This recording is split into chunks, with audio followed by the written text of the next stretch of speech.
fundamentally linked to the local ecosystem, both from a consumer as well as from an advertiser perspective. When you say success, I want to understand what are the metrics that matter to you that define success, say, of an initiative or a show.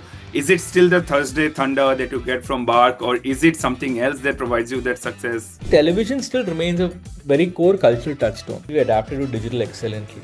We have such a large number of outstanding stories which are getting created within the country. Maybe the vastness of our country and the fact that as an industry we've been growing so significantly over the last 20-25 years. Maybe people's appetite has been satisfied by this market. I just think it's a completely underexploited opportunity.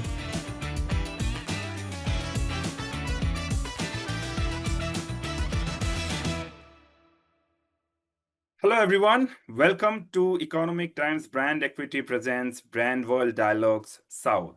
Today we have with us Mr. Krishnan Kutty. He is the head for entertainment cluster South, JioStar. We'll try and understand from him how is it the TV is shaping in that market.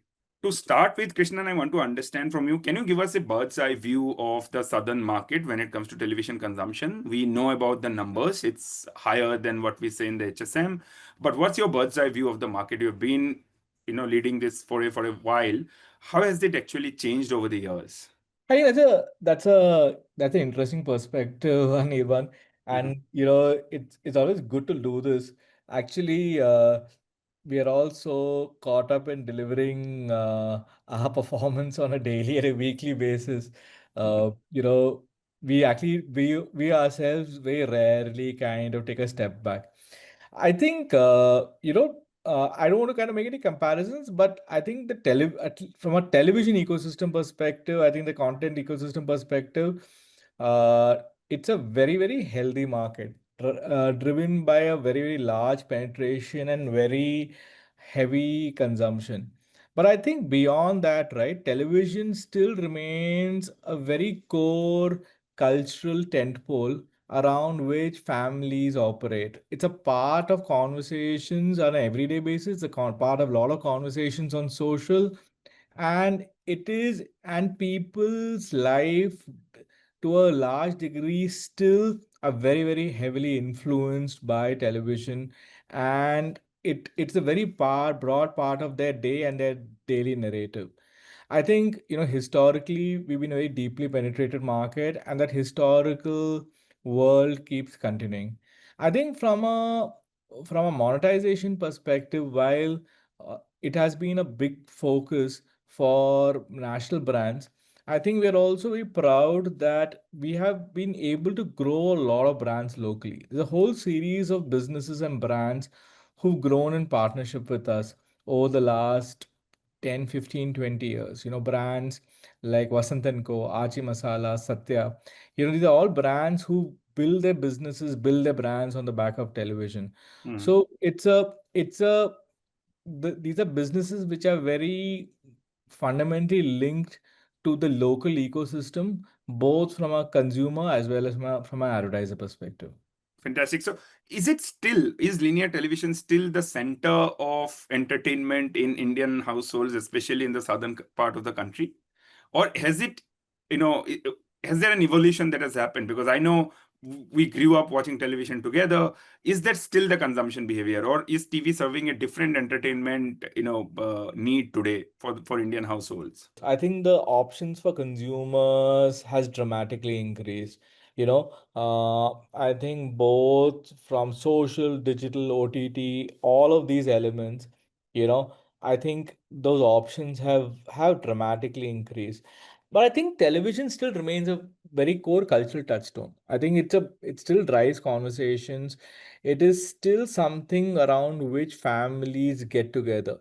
And I think, we at JioStar have been reasonably screen agnostic. So we have always said, hey, listen, we are going to reach consumers wherever they are.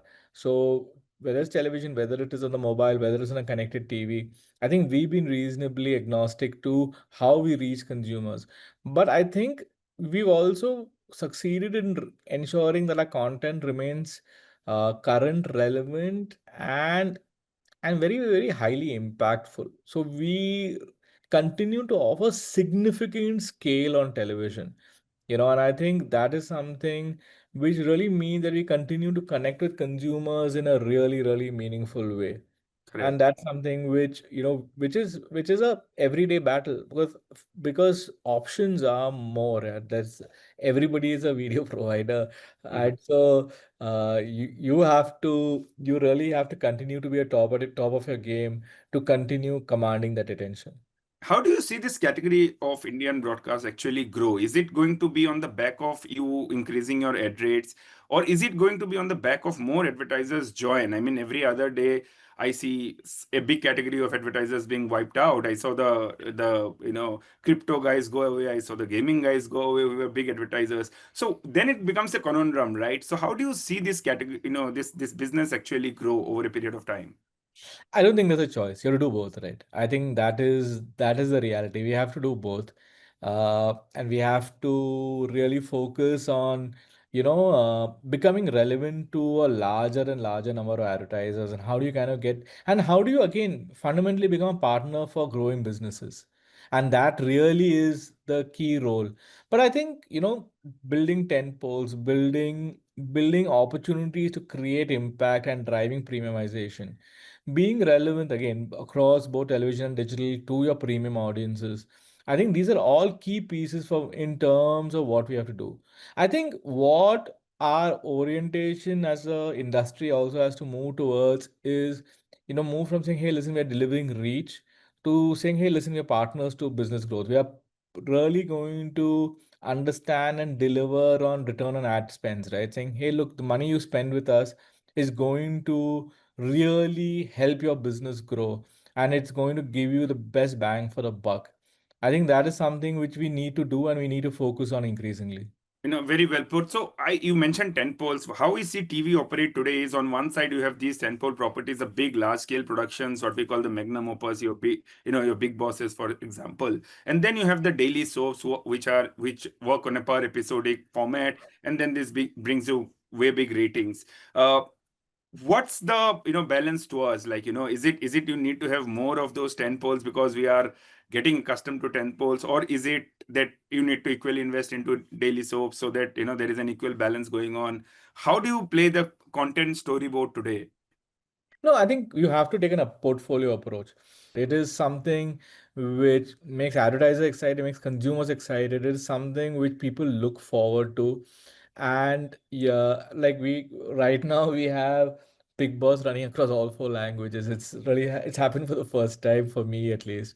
You know, and the amount of conversation getting generated, I think, by our estimates, it's going to reach like 200 million people. It's going to, over the seasons, generate like 4 billion hours of watch time. The scale which you reach with some of these 10 properties is just enormous. But I think, the way we are looking at it, impact need not come with always with spend. I think, for example, like some of our biggest shows, right? I mean, it'll be very difficult for you to pronounce Anirban, so I won't ask you to. But we have a show called Sirgadike Ase in Tamil, and shows called Kartika Deepam and Patramata in Telugu and Malayalam separately. These are shows which every day get enormous viewers who land up, who will converse about the show, who will follow these shows on social. So impact kind of comes in various forms, right? So of course, Big Boss, Cook with Komali are big non-fiction shows, are really big scale modes of impact. But there are, I think, various forms of impact for us. Yeah. And another thing I wanted to understand from you is the new viewer, the Gen Zs, they're called. I mean, is TV trying to be, relevant for that audience? And if you do you need to take a relook at your content piece or the portfolio that you are building? How important, first of all, is that cohort for you? Maybe you think, no, there's not a cohort for me. Let me focus on my core viewers who are currently watching TV and continue to offer content for them. Or is it that, no, I need to think about Gen Zs because they are the future and I need to have them on TV? So Anirban, I think the way we are honestly looking at it is, look, I think our television products are primarily meant for the audience as a whole. So you'll always have elements which kind of sit and speak to younger audiences, whether it is romance, whether it is first life crisis, etc. But you'll always have elements of the product which appeal to the rest of the family. But I think on digital, we are in terms of the products we are focused on, we are really focused on addressing this audience. And I think it is yet the ability to be much sharper on digital is certainly a big opportunity for us. I think beyond that, it's honestly a necessity for us. I think, kind of keeping this generation of audiences on our platforms and within our platforms is something which is super essential for us. I think, we've been making some steps in this regard. So we've been doing what we call long running series. So these are 100-episode shows on digital, but very, very focused and targeted at these audiences. So we've done three or four of these shows. We've had the show called Heartbeat, which is a Tamil original. We've dubbed it in 5 languages, which is based in a hospital, which is season two is running right now. And we had a show called Kanakanam Galangal, which is a school-based show. And I can tell you, Anirban, that those both those shows have delivered incredible results, far, far in disproportion to the kind of investments they kind of occur. And what it told that everybody keeps telling us that Gen Z only wants short format, 2 minutes content. But we've been able to kind of get them to come back every week for 6 months and land up and watch episodes. So I think it is an opportunity. We are going to be doubling down significantly within the space. Currently, we have two or three shows. Now, across languages, we will be quadrupling the number of scripted shows. We're going to take a very, very big investment on non-scripted too to really kind of get these people on board. I think when we're sitting and talking about Gen Z audiences, it's you know the mistake which some of us do is we think it's only about putting those characters on screen. I think what we are realizing is this is kind of calling for a complete redesign of our ecosystem at some level. Okay. I think the way one, obviously, we need those people on air, but beyond that, who are the kind of creators we are getting on board? That has to be a very, very different bunch of creators. Internally, who are the people who are evaluating the shows? Who are the people who are greenlighting these shows? That also has to be a very, very different bunch, a very different sensibility compared to what is the conventional sensibility. So we almost have to kind of redesign our entire thinking and environment to kind of get these audiences on board. Fantastic. I want to understand your vantage point on CTV. I know it's a trending topic, but what's happening actually in CTV? Is there, is it that brands want a lot of return part data out of television, and that is why you see CTV grow, or is it that CTV will therefore become a performance marketing drive for brands, and then it becomes relevant? What's your vantage point on CTV, and what is the challenge that you foresee when it comes into play in the larger scale? Let's start with the consumer perspective. I think connected TV consumption is certainly rising. I think connected TV really meets is a culmination of two, three trends, all culminating into a very, very attractive offering. One, there is a significant trend towards premiumization, saying, hey, listen, we want to reach households we are focused on reaching households who have spending power. And I think connected TV is there. I think that ability to kind of measure better and offer clearer idea on return on ad spends is another trend which connected TV connects to in a very attractive way. But I think the third piece is it still hits the magic of television by providing a much more deeper engaged watching a family viewing experience which sometimes other screens don't provide. So I think it's a culmination of all these three elements.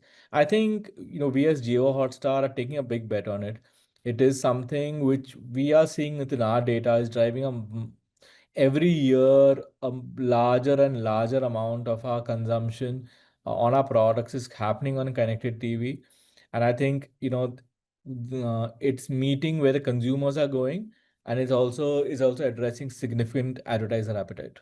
Last thing I want to understand from you, and that's again an unscripted answer that demands the question, and that's basically what, according to you, is a great TV opportunity that India missed, and one that we have really leveraged well. What we have done better than most countries is crack the world and formula of family television. And we have really uh, bet on that, and we've sharpened it, and we refined it, where we do it extremely well. I think the other element which we have done really well is we adapted to digital excellently. We broadcast organizations in India really moved fast in terms of adapting it. I think there are two places which we've not done as well. I think while we've done this particular world well, uh, I think the success in that world has prevented us from experimenting at all. So unfortunately, our view and our world is so defined on television only by family driven content that we haven't done enough of other genres, whether it is crime, whether it is whether it is supernatural. I mean, the space of what we can do is so wide and so this thing. But I think and as there are two things which happen. One, when you're successful, your willingness to experiment uh, goes less. And unfortunately, when you're sometimes when you're unsuccessful, then you want to imitate what the top broadcaster or top player in the market is doing. So both those elements is leading to very less experimentation thing. I think we've also been very limited in the way we've looked at business and business models. I think we've been really restricted in driving this business primarily through uh, uh, uh, ad spend and commercials and sponsorship model. I think there are whole series of other models which we could have explored, which potentially could have led to a far wider diversity of content and far more robust ecosystem where there were multiple streams of revenue flowing in. I think those are two elements which we could have done better. Thanks a lot for your time. It was lovely having you in the show, and thanks a lot for your candid responses, Krishnan. Really, really means a lot to us. Thank you. Thank you very much.